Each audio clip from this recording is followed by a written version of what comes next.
Beyond the buzzer, inside the game, this is Sports IQ with Larry Smith.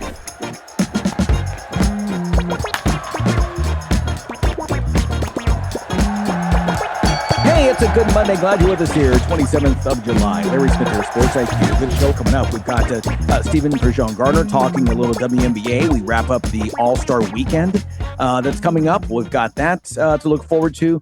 And then also we'll be talking, hearing more from the SEC coaches. You know, we heard some coaches speak last week. We'll continue that here this week. Big Ten Media Days begins tomorrow morning in Chicago. The Commissioner, Tony Petitti. We heard last week from Greg Sankey about the SEC and what they think about college football expansion, NIL. We're sure the Commissioner Petitti will say the same thing as we will. Again, for the next couple of weeks here, we'll get really into a lot of college. And then beginning later on in this show, we begin our second annual Producer Tony Top 25. Listen, I have known Tony for more than 3 decades. This guy, I'm telling you, eats, sleeps, drinks college football. Cannot wait to he will unveil his top 25, one every day for the next 5 weeks, beginning with number 25 today. Hey, let's get to it now. Big weekend for baseball fans. Hall of Fame welcoming in the new members of Cooperstown. Carlos Beltrán, Jeff Kent, Andruw Jones may have had to wait a bit longer than some, but the feeling of getting that plaque in those hallowed halls of Cooperstown had to be just as sweet. Beltrán deciding on a Mets cap for his plaque. He's the 6th player from Puerto Rico to be enshrined into the hall. Over his 20-year career, Beltrán became one of 4 players to compile at least 400 homers, 300 steals, and 3 Gold Gloves, joining Willie Mays, Barry Bonds, and Andre Dawson. Beltrán played for the Mets, Royals, Astros, Giants, Cardinals, Yankees, and Rangers in his 20 years. So why the Mets hat? Well, he said, every organization shapes your career.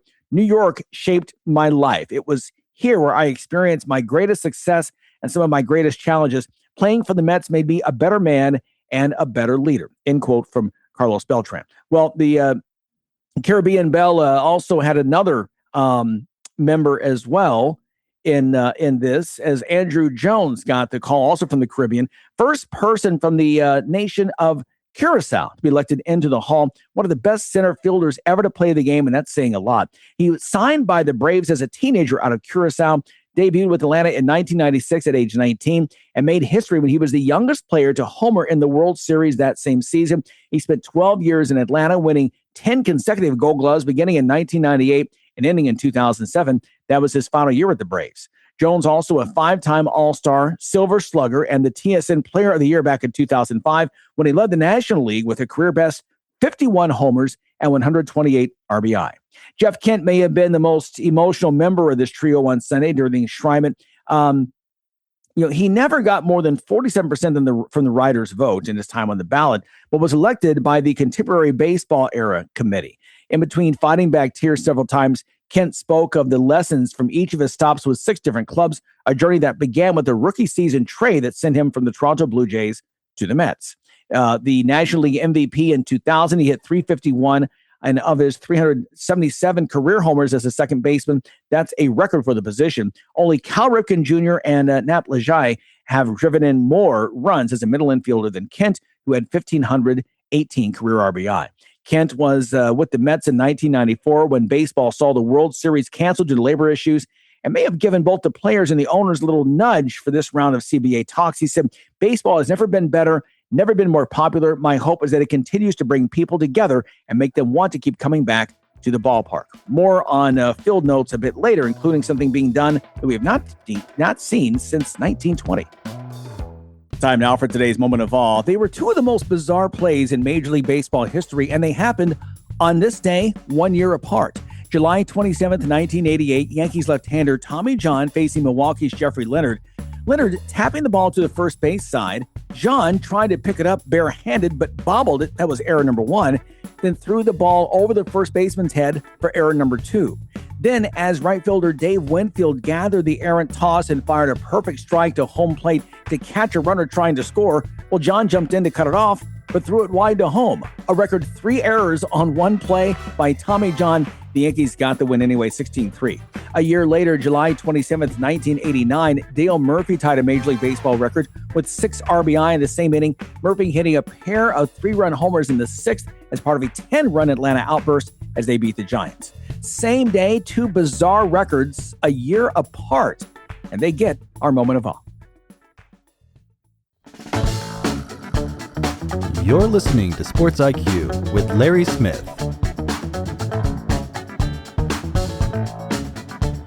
Sports IQ with Larry Smith continues. Producer Tony is with our first guest. Well, thanks, Larry. And it was just an exciting weekend up in Chicago for the WNBA. Just a great showcase they put on. Really, interesting stuff for the league, from the three-point shootout to the game to everything that was happening, honoring the old guard, making way for the new guard. Just a wonderful celebration. And we're lucky enough today to have Stephen Pridgen-Gardner of PHNX Sports, who was at the events up there in Chicago. He's going to kind of fill us in, and we're also going to look ahead to a little bit of the second half. Stephen, how you doing, my friend? I'm doing well. It was a very fun weekend here in Chicago. I think I'm biased, but there's few other cities that you can have more fun with a summer laden season like the W can and celebrating it in Chicago for All-Star. So it was a lot of fun. I think the players, I would like to say that from the things that I saw, the players enjoyed themselves quite a bit. And I think it was a good celebration of where the game is at this moment. It was an interesting All-Star game. Just a wonderful performance by Jacob Jones in the contest, earning game honors, MVP honors in the game. What did you take away from the actual contest? I'll give you my one criticism that I saw. Too many times it was a parting of the sea when somebody wanted to get to the basket, kind of like the NBA. No defense was played at certain aspects. They did play some, but at certain times they didn't. I guess that's just part of all-star games now these days, right? Yeah, it definitely is. It is the highest level of a open court, open gym type of situation there. But I think it was fun to just see all of the talents and all of the personalities showing up in many different ways.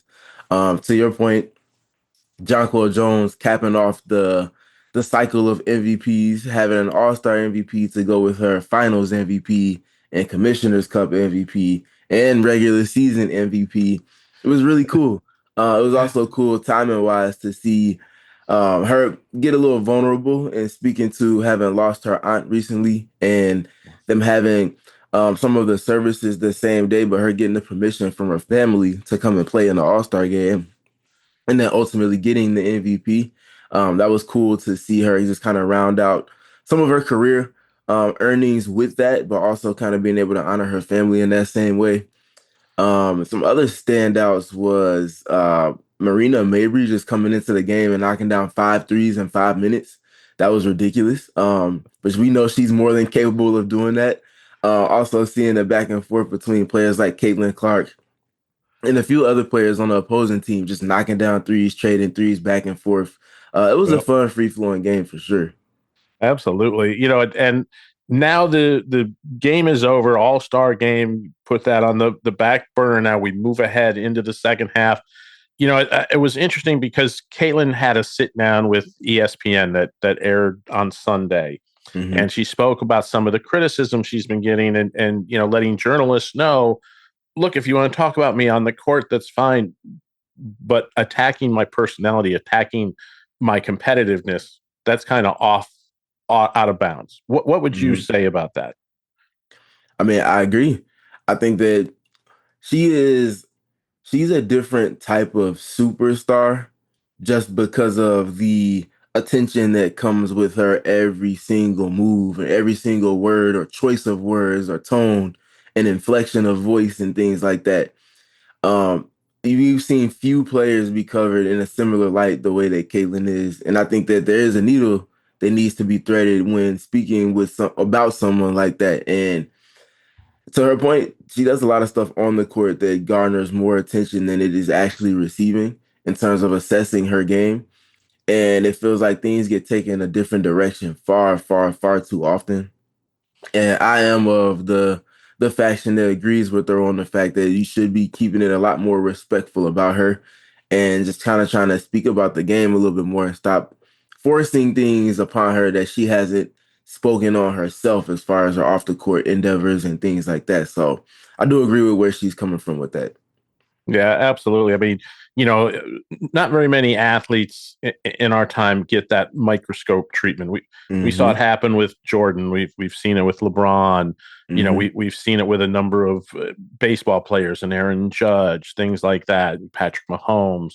It seems that everybody has a take, even if they've never spoken with that athlete or spoken to anybody of her inner circle.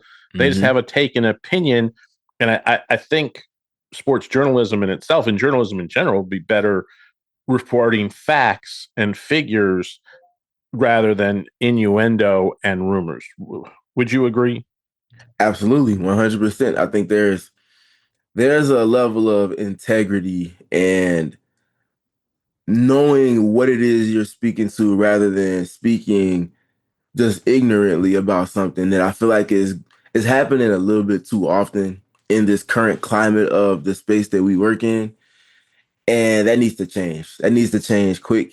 And there needs to be accountability that comes with that as well. Absolutely. So let's look ahead to the second half of the season. Now we get down to the nitty gritty. The Minnesota Lynx have been playing great. I thought Olivia Miles was a great player in college. I didn't know how her game was going to translate to the WNBA. Obviously, It's been a great translation. What do you see for the Lynx in the second half? Now they get Nafisha Collier back. They're going to be tough to beat, I think, coming down the stretch here. Yeah, so this is a team that already had two All-Stars. This is a team that had someone who I would have argued against almost any player that was towards the end of a roster that Kayla McBride could have very easily been an All-Star this season as well. Um, and then you just add an MVP candidate, almost like a trade acquisition to certain extents, considering she just wasn't available for the team up until last week. That is very scary. That's daunting for everyone in the league. This team already had an MVP candidate, already had multiple All-W team level talents on the roster. And then you go and add a top four player, at worst, a top four player to everything.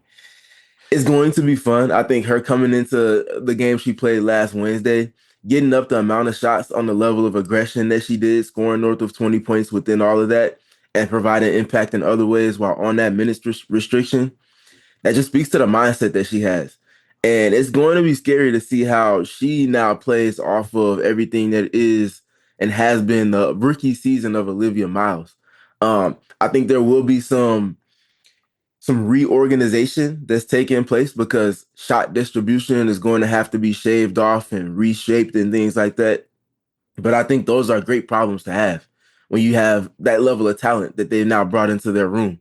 And it's going to be fun. It's going to be scary. I think past the offensive side, though, the Minnesota Lynx are known historically for their defense.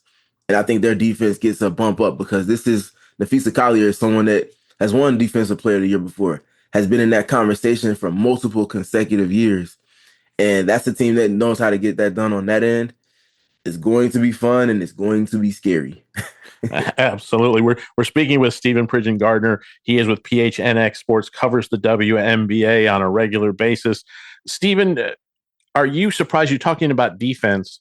Have you been surprised at all at the level of defense that the Golden State Valkyries bring to the table every single night? They remind me, I mentioned this to someone last week, remind me almost of like the old Detroit Pistons, where they can just like clamp down and make life miserable for a team trying to get a good shot off.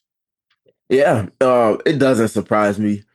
I think for anyone that knows their coach, Natalie Nakase, obviously won multiple championships with the Las Vegas Aces as one of the primary assistants to Becky Hammon, and had success on the NBA side with the Clippers as an assistant and things like that. She is an absolute dog. And that is in the most complimentary way that you can say that. She cares a lot about the game and she cares a lot about the details. She also cares a lot about defense in particular.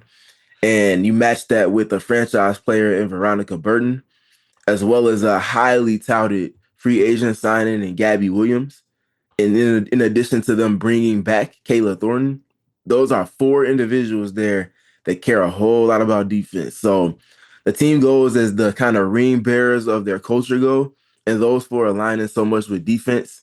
and the details of that consistently is special. I think you look at Veronica Burton and you just see someone that is just a literal pit bull on the basketball court, picking up the ball full court, not caring who it is that she's matched up with, giving them a hard time. If you're scoring, you're not going to do it comfortably, and you're probably not going to do it on your terms. You add to that everything that Gabby Williams is just one of the best athletes in the W, in addition to one of the best defenders, and them having the level of defensive process that understands what to take away and how to take away pockets of the court from an opponent, but also force turnovers on top of that. It's really good that they found a way to kind of add another layer to their offense so that their defense can be more impactful. I think that's where they kind of found some hurdles last season. They figured it out. Janelle Salon, someone that can play small ball for them coming off the bench now and give them another level of versatility that they didn't have last season, while also knocking down threes to the extent of the league kind of inviting her to the 3-point contest. It says a lot about where they're going, and I think they're better set up for success on the postseason stage off of the new habits and the process that they've established this season. Two teams have been kind of streaky in the first half. The New York Liberty and the Indiana Fever. Sometimes they're running real hot, winning 3, 4, 5 in a row, and then they may go into a streak where they lose 3, 4 in a row. Which one of those two teams do you see kind of figuring things out and righting the ship to they play a little more consistent basketball in this second half? Yeah, I lean towards Indiana when we're speaking through the lens of those two teams, just because I like I feel more comfortable about some of the things that I've seen. They both have variance as you mentioned, but I feel like there's a little bit more streamlined ability with what the Indiana Fever have been doing. Um, I like obviously what Caitlin Clark has been doing. There's going to be challenges and demands on her skill set that come going forward for them to have a chance at doing what they did last season and being within a few possessions of getting to the finals. I think if health continues to be in their favor, I wouldn't be surprised if they ended up kicking that door down to get into the final stage this season. They have so much offensive firepower, and it comes in waves. And I think defensively, adding someone like Mo Billings, in addition to already having Aaliyah Boston, who's just been otherworldly this season on both ends of the floor while growing out her game, it's it's it's a great collection of talent that Stephanie White has the post of as a head coach. And I think they have more successes ahead of them. There's going to be work to do in sustaining that defensive level that they need to. But I think they can get there a little bit more quickly than the New York Liberty, who feel like they're kind of searching a little bit. They have a new head coach in Chris DeMarco. They've had multiple players in and out of the lineup the entire season while he's been searching for lineups and things like that. We hope for good health for Satu Sabali. I think she's supposed to be back sometime after the All-Star break, so we'll see when she does come back. But they have to find a way to integrate a top-end talent like that and have her get up to speed with what they want to do, not only offensively, but defensively. So I think they have more question marks that they need to solve. But for a veteran-heavy team that's gone through the fire multiple times together, I can't imagine they won't figure it out. It's just a matter of if, not when. The Las Vegas Aces at this time last year were kind of floundering in the middle of the pack, and they went on that great run in the second half, took them all the way to the title. They're third in the last 4 years. Do they have another run in them? It obviously has to help having what really is probably right now, as we speak right now, the best player in the game in A'ja Wilson. I mean, that's a healthy solve for everything, isn't it? Absolutely. Especially when said best player in A'ja Wilson has the gap that she has between where she is and where the second and third and fourth best talents in the league are. That helps a whole lot. That gives you a margin for error that most other teams would beg and pray and dream of. So the fact that they do have 22 on their team helps a lot. But I think A'ja, as well as Becky Hammond and Chelsea Gray, have just kind of lamented the fact that they can't rest their laurels on talent. That's not what's gotten them either of the championship runs that they've been able to put together in this kind of dynamic era that they've been operating in. And I think that self-awareness is something that's helped them navigate this kind of era of Aces basketball with the level of dominance that they have. they have a very unique sense of timing.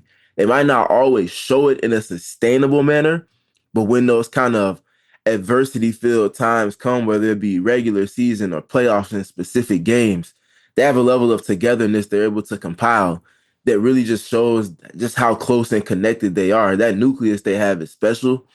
And I think that having obviously Asia at the top helps, but having the leadership and floor generalship of Chelsea Gray, in addition to the growth of Jackie Young with Becky Hammond on the sideline, it just puts them in a special position. But it all starts and ends with defense for them. I think that's the bellwether for them. They can do whatever they want on offense. They can score 100 points, knock down 15 threes. When their defense is at the level that is shown to be able to reach, that's when they really start to separate themselves from other teams. Absolutely. Stephen Pridgen-Gardner, thank you so much for giving us the insight. Love looking back at All-Star Weekend. Love looking ahead to this second half. Always a pleasure to have you on the show. Stephen Pridgen-Gardner, he is with PHNX Sports. Give him a like. Go check out his stuff. If you're a WNBA fan, get the knowledge so you can keep following the game you love. Stephen, thank you so much for joining us today. I appreciate you. Look forward to talking soon. Absolutely. We will be back after a quick timeout here on the Sports IQ. I get a lot of calls from people across the country who are suffering from the affliction of IRS tax debt, and that's because I have a remedy.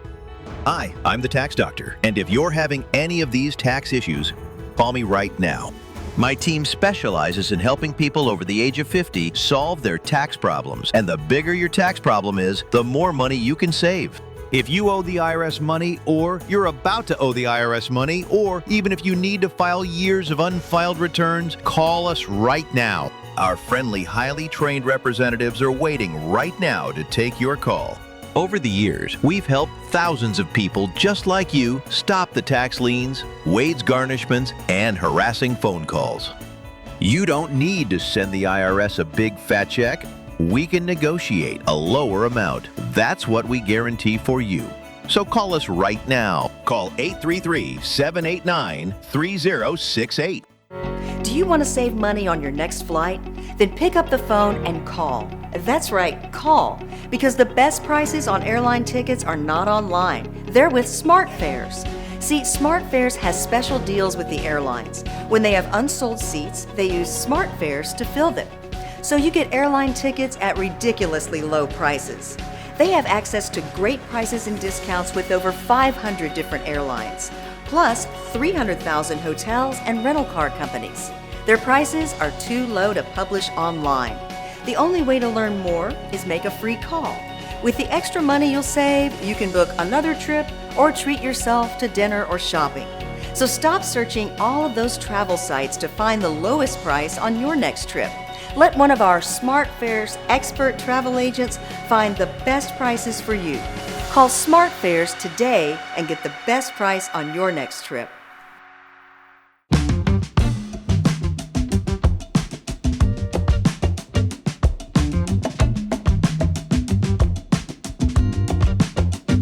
Welcome back here to the show. We talked about the Hall of Fame earlier. Sunday also a great day for some on-field performances. Jacob Mazurowski putting a year together unlike anything that has been done by a pitcher in more than 30 years. And yesterday he did something that has not been done, as we teased earlier in the show, since 1920. Mazurowski struck out the first 7 Colorado Rockies he faced, 12 of the first 13, 7 straight strikeouts to begin a game. That's a new franchise record, and 2 shy of the Major League Baseball record done most recently by Pablo Lopez in 2021. Furthermore, Mazurowski became the first pitcher since 1920 with 11 strikeouts and no hits allowed through 4 innings. It wasn't until Cole Gehrig poked a solo home run to the opposite field with 2 outs in the 5th inning that the Rockies got a runner on base against Mazurowski, who finished the game with just the 1 run allowed in 5 innings, striking out 12. Sunday's outing gives him a 1.58 ERA through 20 starts and 120 innings this season. No other qualified pitcher has a sub-2 ERA. Mazurowski leads baseball with 185 strikeouts. That's 18 more than anyone else. And his otherworldly 40.6% strikeout rate of batters faced is again tops in baseball. Dylan Cease is a distant second at 36.5.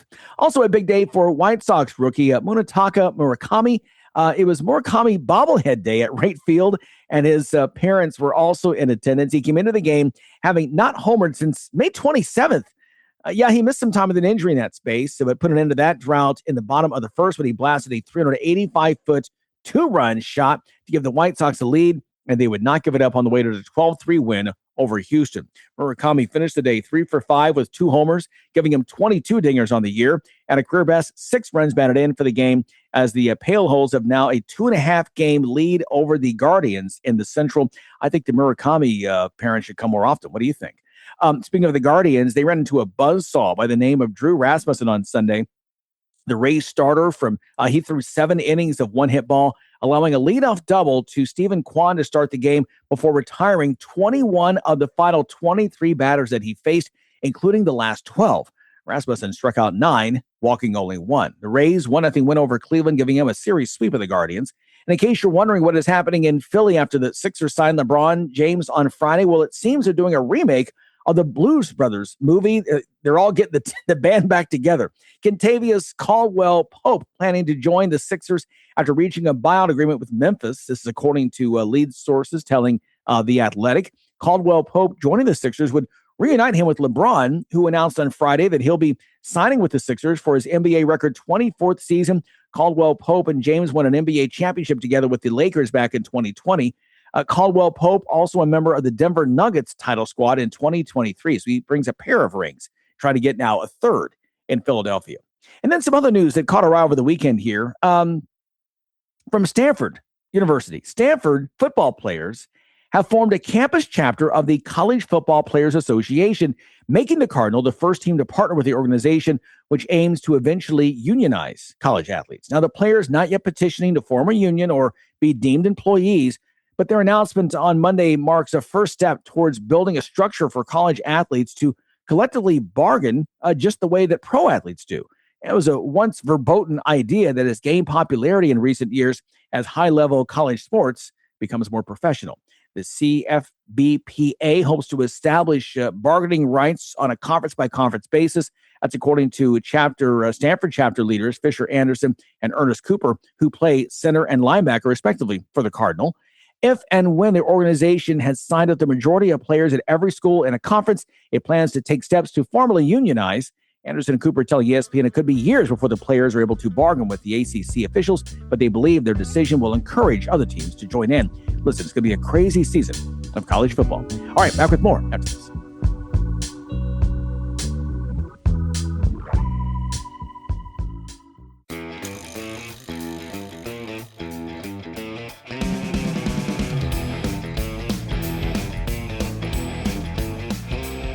Welcome back here to the show. As we talked about, it's talk season. All the coaches having their conversations, and again, the Big Ten, they are in Chicago this year, and they will begin there. I think it's the Hilton, I think, is where they're going to be. But anyway, those conversations ongoing. Last week it was the SEC in Tampa. We heard from several coaches last week. We want to continue those conversations, beginning with Brent Venables, the head coach of Oklahoma, being asked at the start about getting a chance for the Sooners to play at Michigan, and then later about adding a former NFL star, Jason Witten, to his staff. Here's that. What I know, I've never been to Michigan, and I know the challenge of it. I know they won the national championship just a few short years ago, and they've recruited incredibly well. I know that. That's one of the. I'm really looking forward to that trip, just as a longtime loyalist and traditionalist to the game of football.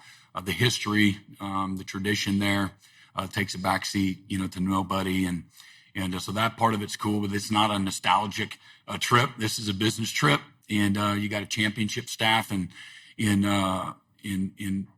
Michigan, and what coach has done there is again second to none. And again, they got a fantastic roster. We saw it up close and personal in Norman. Got tremendous challenge. They have some new coaches, so new what changes that new schemes, and probably some surprises along the way as well. And but something we're really looking forward to. So you made a big addition to your coaching staff in the offseason, bringing in Jason Witten. Can you talk a little about what the process was like to get him here and what's it been like since he's been here, being able to bring in a guy who is a future Hall of Famer and has so much knowledge that he's bringing to the game? Well, before I get to Coach Witten, we also hired two other fantastic coaches, and Dylan McCullough, our running backs coach, is an absolute stud as a coach and a mentor. Member of our team, and then Lamar Morgan, our corners coach, who we hired from the University of Michigan. Same thing, just an amazing mentor, coach, teacher, husband, father, those types of things. All three of them have made us better. But Jason, the thing that stands out to me is his passion and his humility. It resonates. He's not only this Hall of Fame type player, and not every Hall of Famer is this amazing coach and mentor, as we know. But, man, he's got it in every way. He's got instincts for the game. He's an incredible communicator. He knows how to inspire and challenge his guys. He knows what the players should ask before the player asks it. He has a rhythm to how he coaches and teaches so that he can have the answer ready for the player and anticipate for the player. I think the best coaches, if they do something well, they anticipate what's around the corner. Maybe it's a play caller on game day. Okay, here comes the max blitz. This is that time. They're getting ready to blitz us, or this is when they're going to drop coverage, or this is when they're going to go to a three-man front. And Jason has tremendous instincts just from a coaching standpoint, from an anticipation standpoint. So why is that important? Because he's been a wonderful teacher for the players. And that room has probably grown as fast as any room has grown since I've been coaching in that amount of time. And so he's been fantastic, and he's just a great dude to do life with. He's in the locker room, and that doesn't get you in the locker room just being a good guy, but he knows how to be a good teammate. He knows when to affirm. He knows when to ask the right question. He knows when to insert himself respectfully. And because you don't want a room with a bunch of yes guys. That doesn't do anything for anybody. And but this is a dude of dudes, is what I would say. I'm not trying to gas him, but he is what he is. I ain't trying to be right, but I am. He's a great one. Once again, that was Brent Venables from Oklahoma. Meanwhile, Josh Heupel, the Tennessee coach, being asked in Tampa about opening the season against Texas, and Arch Manning going up, the Texas quarterback, against his uncle Peyton's school there in Knoxville. Also talking about getting a chance to face his alma mater in Oklahoma. With your history at Oklahoma playing and coaching, looking forward to this season opening SEC play, is there any extra eagerness on your part or the team's part to welcome Texas into Neyland and face them? It's first game of the conference season, important. You want to get off on the right foot. Ton of respect for University of Texas, and it's a unique game. Peyton having played here, Arch, currently playing there. So there's a lot of things. I think our fan base is really excited about it. Opponent we haven't played in a long time, and that's part of the expansion of the SEC footprint, having an opportunity to play these types of games. Which will go on the back in front of the camera all the way down the center aisle. Coach Ryan Bardo, Auburn Undercover. Welcome back to the great state of Florida. Thank you. Coach, any advice that you gave to your former OC, Alex Golesh, about coaching in the SEC? And how fun is it going to be to see him across the sideline when you guys face off in October? Yeah, unique and exciting when you get an opportunity to face somebody, but a lot of their staff were young coaches with us and/or guys that played for us at previous stops, and a lot of familiarity. Alex has been in the SEC. He understands, the recruiting landscape inside of it, and extremely proud of Alex, their staff that transitioned from USF, but for the other guys that we've had that have had the opportunity to become head coaches, whether that's in this league or in other leagues. That was Josh Heupel talking about Alex Golesh, of course, the former assistant with UT. Speaking of Golesh, well, he is now the lead man at Auburn. He talked about bringing over his offense from South Florida and also the Curt Cignetti effect on college football. A lot of questions about how your offense is going to translate from USF to Auburn. How has the implementation of your system gone so far this offseason, and how ready do you feel like you guys are for camp to start with maybe some higher level offensive concepts? Yeah, Mike, I think offensive football is unique in the sense that you better be able to adjust, and you better be able to continue to grow and evolve. That's one thing that as we've kind of gone through the evolution of this offense, we've done a really good job of being able to adjust to what we're getting. So the fact that our quarterback has been in it, and we inherited him as an 18-year-old, and now he's a 22-year-old, has played a ton of football, certainly helps. The center being in the system and starting a bunch of games certainly helps. But you can only go as far as everybody's on the same page. And so even though there's some guys in that room that have been in it, I think the core foundation is going to continue to be the same, but we've got to evolve and change. We're healthy right now. We're 2 weeks out from camp as of today, but we're healthy, which is huge for us leaving spring because we weren't completely healthy in the spring. So I think we're going to evolve and grow here through fall camp. I think the foundation is in. The guys have got a really good grasp. It's helped that just about every room has at least a guy in it that's been in it and knows the expectations and the standards. But we've got to continue to grow and evolve. We've got 15 practices where we'll work on us, and then we'll get going on Baylor. Second row on the L, then pass it back, please. Alex, hey, Joe Goodman, AL.com. What, if anything, did you take away from Indiana's quick run success, just from afar as a coach, kind of maybe admiring that? And do you think Indiana's model can be repeated in the SEC? Yeah, Joe, when you say their model, what do you mean by that? Winning a national title pretty fast. Oh, man, yeah, that would be awesome. If I thought you were leaning more on the transfers or maybe the age piece. I think the biggest thing you take away, and I don't know Coach Cignetti, certainly admire what he's done, and not just at Indiana, but at JMU and Elon before that. Like the guy wins football games. Not being in there is hard to say, man, this is what their model is. But where I think as you look at it from the outside looking in, the biggest piece of it is the age and the veteranness of what that team has been the last 2 years, and specifically the age up front. I think we've all studied it because you want to understand exactly how that's happened. And I'd be lying to you if I told you I knew just because I'm not in there, but the age up front is what stuck out to me. Alex Golesh there. He's the new head coach at Auburn, trying to bring winning football back to the Plains, if you will. Meanwhile, Vanderbilt coach Clark Lea also talking about, still having the role of the underdog when you're the Commodores program, despite the success they've had in the past couple of years. I think we're still internally the chip on the shoulder underdog that has a lot to prove. Again, there's nothing that we inherit from last season that has to do with any future win. Everything's about the responsibility we have over the program that we have built, but how this team can actually move it forward. And maybe more importantly, how this team can fully express itself over the course of the next 6 months. So, we don't spend a lot of time on external narratives. I think my hope would be that the program with every year becomes a little more of a thorn in the side to other SEC fan bases. But all that said, we're going to spend time focusing on what we can control and the things that we do, the responsibility we have to turn our attention to the work that hopefully will give way to the potential of this team. Candace Story-Lee grew up there, played high school basketball, and has now become one of the best athletic directors in the country. Talk about your relationship with her and how it's helped your career at Vanderbilt. How much time do we have left? Because I want to talk a lot about Candace Lee.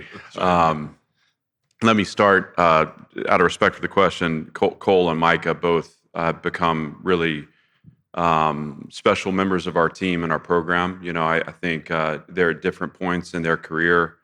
Both are misfits in their own right. They've been welcomed and created a sense of belonging for themselves in our locker room, and it's been fun to watch them take ground as members of our team. So we're privileged to have them, and I know they feel a part of this program and what it's becoming.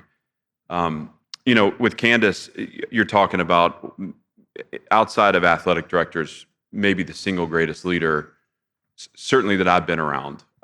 There's a human and emotional element to this that she understands that I think is lost by so many. And the thing that I can point to, first of all, she doesn't get enough recognition. You talk about someone who has been a part of Vanderbilt for a long time and yet has the courage and vision to see the future as something different. She's locked in arms with Chancellor Diermeyer. They're so aggressive in where they want to take this. And it's not just about football success, that her vision, her leadership has unlocked potential in a lot of other programs too. So she is unique, but I would share this with you as kind of, aside from all the things that she connects within our program and the personal relationships she develops with our players, and the way those relationships give way to energy within our building.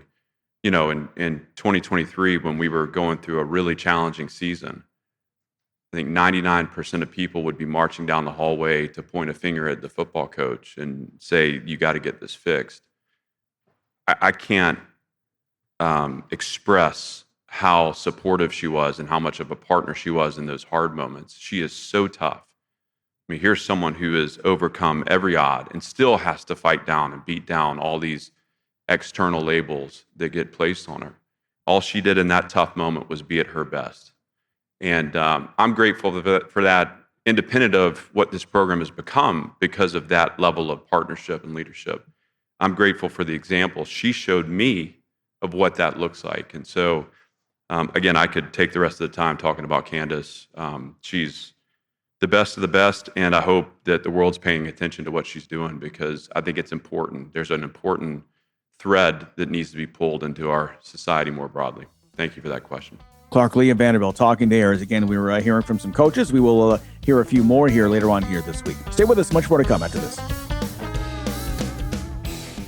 Are you paying too much for term life insurance? There's a tremendous price war among the major term life companies. Rates have dropped dramatically in the past 2 years. For example, a man age 45 non-tobacco user, $1 million of coverage is only $75 per month, level for the next 10 years. Or a man age 50 non-tobacco user can buy $500,000 of coverage for a monthly premium of only $110, guaranteed not to change for the next 20 years. That's right, level rates for 20 years. And if you're a smoker, we have great rates for you as well. At the Term Lifeline, we specialize in policies of $500,000 and above. So if you're looking for new or replacement term life insurance, call right now for a free quote. Rates and availability may vary by state. Sample rate quotes are based on preferred non-tobacco underwriting exam required to qualify. Call 855-826-7932. 855-826-7932. That's 855-826-7932. Are you tired of your website making your business look bad? Is your current web developer dropping the ball? Let's face it, if your website isn't making you money, it's broken. Let Neon Rain create a website that turns your visitors into customers. Neon Rain has worked with hundreds of businesses across North America, building custom websites and applications with modern designs that are easy to update and work well on mobile devices. They can do it for you too. What sets Neon Rain apart? They actually deliver on their promises. Call today for a free consultation. 303-957-3092. That's Neon Rain at 303-957-3092. Or visit them at neonrain.com.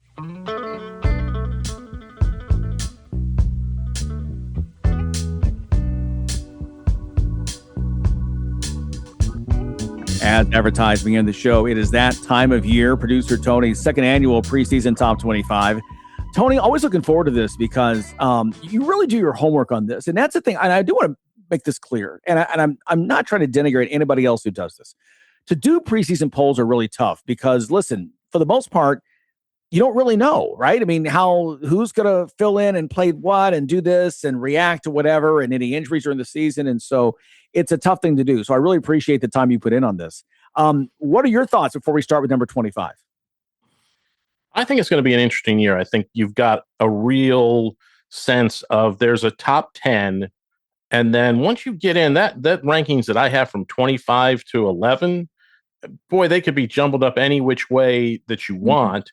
And some of them may fall, some of them may rise. There's probably a few just outside the top 25 that I thought might have a chance to get in there. But in the end, I kind of leaned a little more heavily into the power conferences. I think some of them are going to be looking to take a step up this year.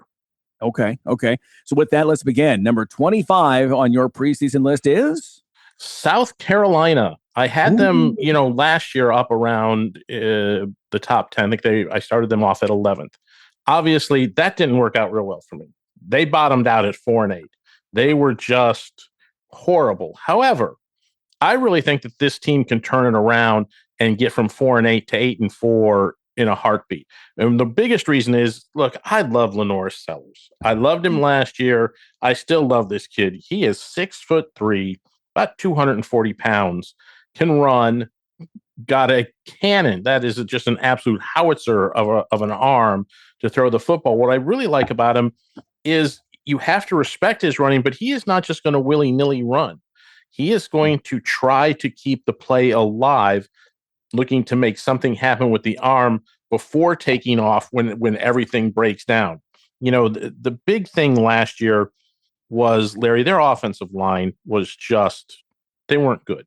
Let's put it that way. They're going to have 4 new starters. They were horrible. They were 132nd in FBS in sacks allowed last year. They gave up 43 sacks in 12 games.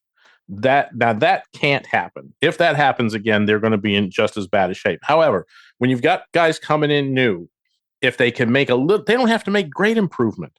They just have to get it down to about 30 sacks. If they can, because look, each time you get a sack, it's a drive killer. You basically killed that entire drive with a sack. If you can have 12 more drives gives you 12, 13 more chances to score touchdowns. If you can convert on 55, 60% of those, you're going to wind up turning games, because this is a team that last year, when they scored more than 30 points, they were 4-0. This offense has the chance, if they can get protection, to reach that figure. The defense is still solid. There are playmakers all around on that defense. The linebacking core is excellent. The front 4 is excellent. They're going to put pressure on quarterbacks. The defense, they kind of have covered. What it comes down to is this offensive line. Get that sack number to 30 or below. I'd like to see it at like 27, 28, and they got a chance. There's a shot that they could start out 4-0. The first 3 games are easy. Then they go to Alabama. Do they have a shot? I believe that they absolutely do have a shot to beat Alabama. Alabama is not as great as they were last year, so there's a real chance for them. If they can do that, if they can pull off 1 or 2 upsets, you could see that 8-4 kind of switch to a 9-3 and maybe a 10-2. This team is going to be better, and Beamer's a good coach. I think it took him a while to shake off what happened against Illinois in the bowl game 2 years ago. I think that, the not Brad Underwood, the Illinois head coach was able to get inside Beamer's head. And it took him a while to shake that off, I think. Brett Bielema. Yeah, that was Brett Bielema. Thank you. Yeah, that was. Bielema is. One of the great. With Lane Kiffin giving up social media, Bielema may be the next biggest troll out there among coaches. Absolutely. To your point, if you get past Alabama, look, their toughest games after that, Tennessee, Texas A&M, and Georgia are all in Columbia. And so you do have to go to Oklahoma and to Florida. But to your point, that could be a real pivotal moment for this entire program if they can get that win in Tuscaloosa in late September. I think that's a key date. If you're a South Carolina fan, you circle that date. You need to be 3-0 coming in.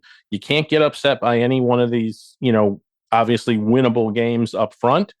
But if you can have a strong showing, if you can pull the upset in Alabama, your team is going to be talked about a lot going forward in this season. Yeah, absolutely. South Carolina Gamecocks, as Tony has mentioned, had the big year, 9-3 in the regular season a couple of years ago, then losing to Illinois and Brett Bielema, and again trying to come back from that. Did not do it last year, trying to find that magic again. They're not that far away, as he mentioned. They're a team to watch here in 2026. All right, so South Carolina is number 25. We'll get to number 24 tomorrow. as we say so long for now. Make it a great day, and we'll talk to you tomorrow right here on the show. Thanks for listening to Sports IQ with Larry Smith, Monday through Friday. Continue the conversation at Sports IQ LS. We'll see you next time.